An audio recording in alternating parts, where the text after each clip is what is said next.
Jayda Shuavarnnnasri. Jayda Shuavarnnnasri is a queer Southeast Asian sexuality and relationship educator, also known as sex-positive Asian auntie. She works to liberate folks from sexual shame by creating space for authentic conversations about sexuality, relationships, identity, and healing. The topics that excite her most are sexual exploration, identity, transformative justice, and non-conventional relationships. She is also the co-producer of Don't Say Sorry podcast, which centers the experience of Southeast Asian women navigating relationships, mental health, and sexuality. Tonight, the topic she's talking about is called In My Utopia, Queer is the Default. Many of the stories we see in the media about coming out as LGBTQ highlight stories of people who knew very early on in their childhood that they were queer, and thus searching for validation and support for their identity. Some young people do have an inkling early on, but what gets left out of the narrative of queerness are folks who don't unlearn their heterosexuality until their adult years. In her journey of unlearning heterosexuality, Jayda shares her journey of feeling queer enough for the LGBTQ community. As a pansexual femme, and how our current culture of compulsory monogamy doesn't leave enough room for many of us to explore our queerness or gender. I will now let Jayda describe her physical appearance for our visually impaired listeners.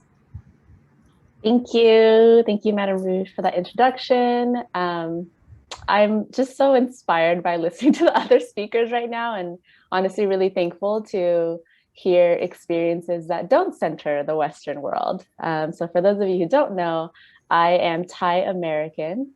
I have brown skin.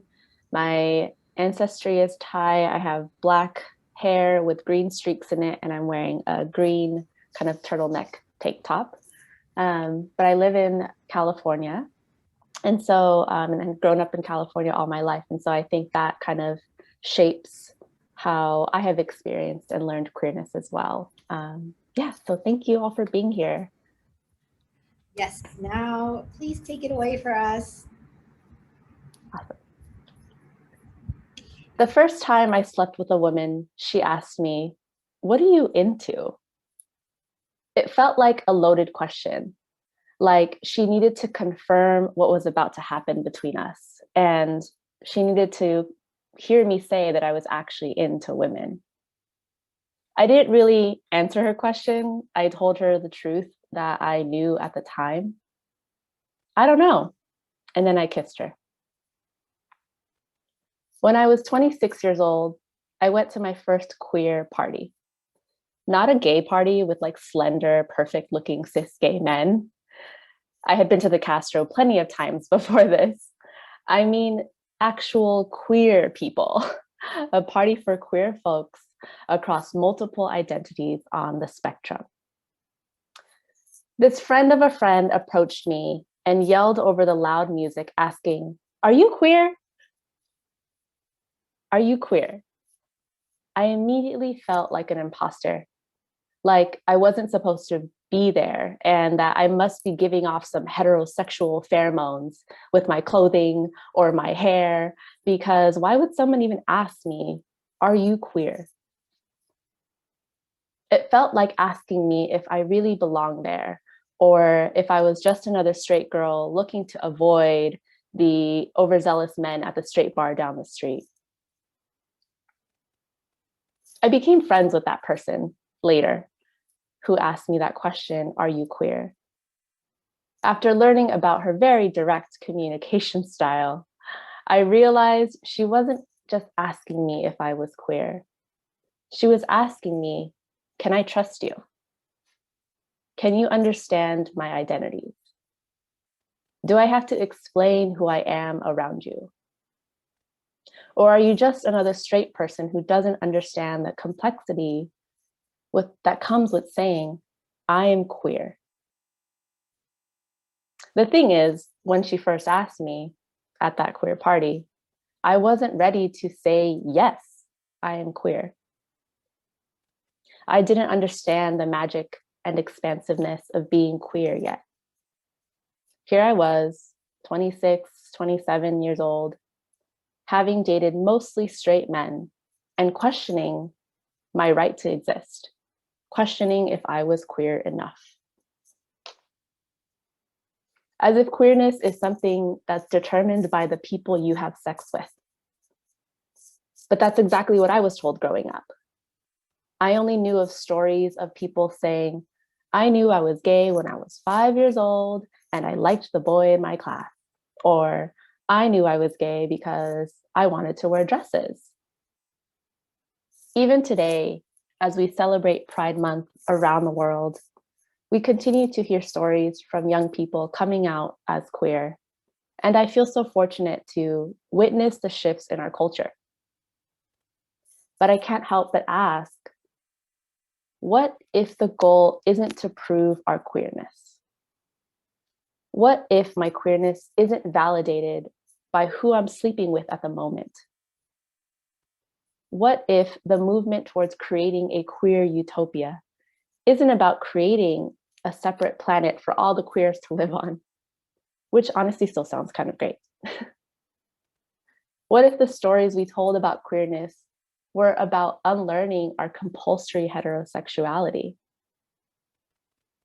Now, this is the part of the conversation where I talk a little bit more about my love life. I practice a relationship style called solo polyamory, a type of non-monogamy where I am the center of my universe, I am my own primary partner, and I have other lovers and partnerships at the same time.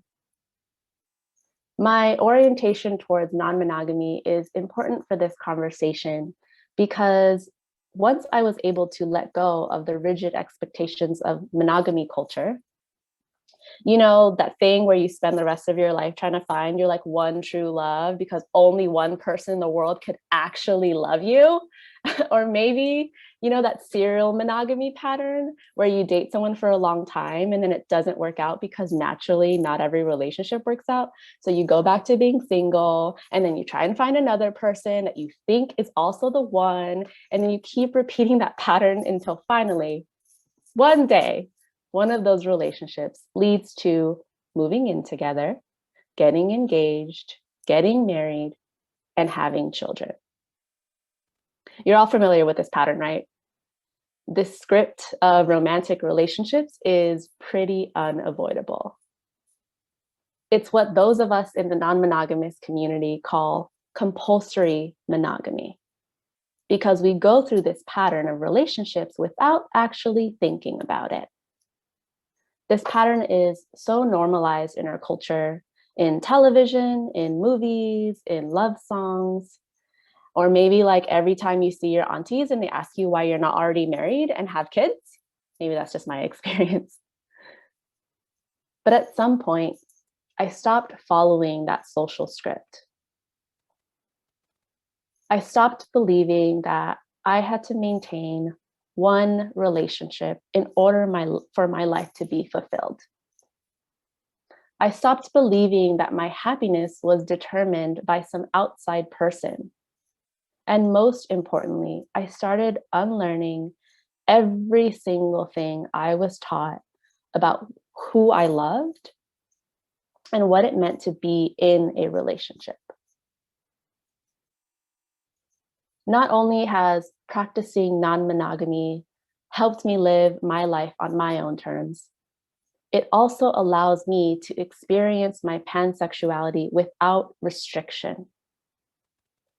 Although I often find labels to be limiting, I have used the term pansexual because it seems like the closest word that helps me clarify my sexual orientation. The prefix pan is Greek for the word all. Pansexuality means someone who is attracted to people of all genders and gender identities. In other words, I never get to dictate what someone's gender is. Therefore, I'm not really attracted to them because of what they identify as. For me, I'm attracted to people based on who they are, and their gender doesn't really play a role in whether or not I would want to date them. I also identify as femme, a word that is historically used to describe a queer person who tends to present feminine. But as I said, labels sometimes feel very restricting themselves, and feminine can encompass such a wide range of things. As a pansexual femme, if I were to monogamously date a cis man, the world would invalidate my queerness as they often do with bi and pansexual folks, saying, oh, she ended up with a man, so she's not really bi.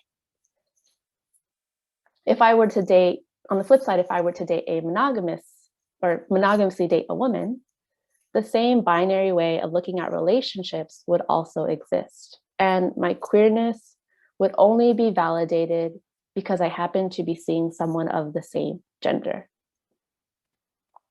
Practicing non-monogamy as a pansexual person means that I never have to choose. I want to live in a queer utopia that doesn't mean being married is the only way your love is valid. Maybe even a queer utopia where instead of fighting to be part of the patriarchal institution of marriage, we spend our energy fighting for transgender rights. I think that's more worth our time. Taking my learning from polyamory, I asked myself, if my relationships were following a pattern of compulsory monogamy, what if they were also following a pattern of compulsory heterosexuality? That is a narrative I want to hear more of in our queer stories. The narrative that queer is actually the default, and it is our heterosexuality that we learn. Sometimes I wonder what the world would feel like if instead of attempting to prove our queerness, we disprove heterosexuality and that everyone realizes they're queer. If that makes you cringe a little bit, then just know that that's only a fraction of the way queer people have had to navigate the world. When you live in a colonial patriarchal society, for example, in the United States, which is where I live, where gender nonconforming people and queer identities have been violently erased from consciousness, where Indigenous people of this land were forced into the binary view of gender and subsequently forced into heterosexual monogamous forms of kinship. You are living in a society that is adamant about telling a false story that heterosexuality is the default. But it's time that we as queer folks share the truth. And for those that do identify as heterosexual, I ask that you deeply listen to those truths.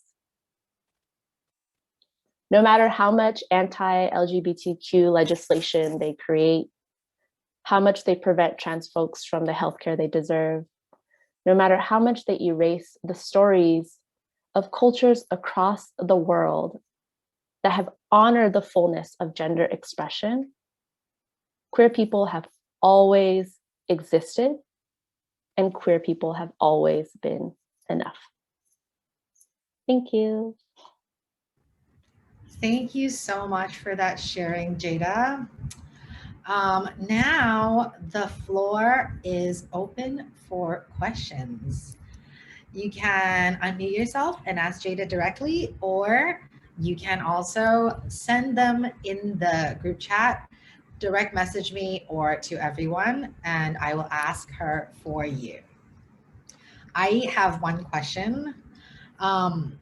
Are all your partners also practicing solo non-monogamy? I only have one partner at the moment, like official partner, because, you know, quarantine pandemic life. It's the safest thing to do. Yeah, my partner also identifies as like, or is practicing solo polyamory. I think it works for both of us because it allows us for our independence. So solo polyamory has definitely worked so far in that we get to make decisions like moving to Thailand without having to consider my partner. So my partner is deciding to move on their own to Thailand as well, but we've had to make it very clear, like, you're not moving for me, right? And so I think in a typical kind of monogamous relationship, I would have to consider, oh my gosh, like what's this going to mean for our relationship, and have to really like think about the potential loss of this relationship just because I wanted to do something that was for me. But, I've had to have very real conversations like, I want to move to Thailand. This does not change whether or not I want to be in relationship with you. It changes maybe how frequently we see each other, how we love each other. But this is a decision for me, and you get to do whatever you want with your life as well, whether that's stay, do something else, etc. Okay, we have another question. Is polyamory lifestyle growing faster now in Southeast Asia? Oh, that's a question I want to know. I feel like I'm in California. Yeah, I was like, I'm in California, so it's like easier. We might be able to ask other speakers in a bit. I would love to know. Questions? Yeah, are there any other questions for Jayda first at this moment? I think I will say, I will say that my hope is that people realize that monogamy itself is actually newer than non-monogamy across the world, and that people in Asia have been practicing forms of non-monogamy for a very, very, very long time. But the social construct itself of monogamy and that marriage equals monogamy is actually more modern. Is there any religion connected to polyamory? No, a lot of people associate polygamy with religion, which polygamy still has more to do with the institution of marriage and this very strict, like, marriage is a ceremonious thing that you do for God, right?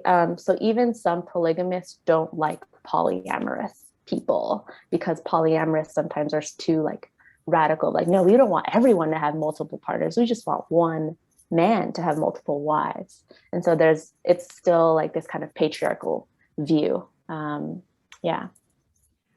Somebody asked, what's your sun moon rising, Jayda? This is such a queer ass question. I love it.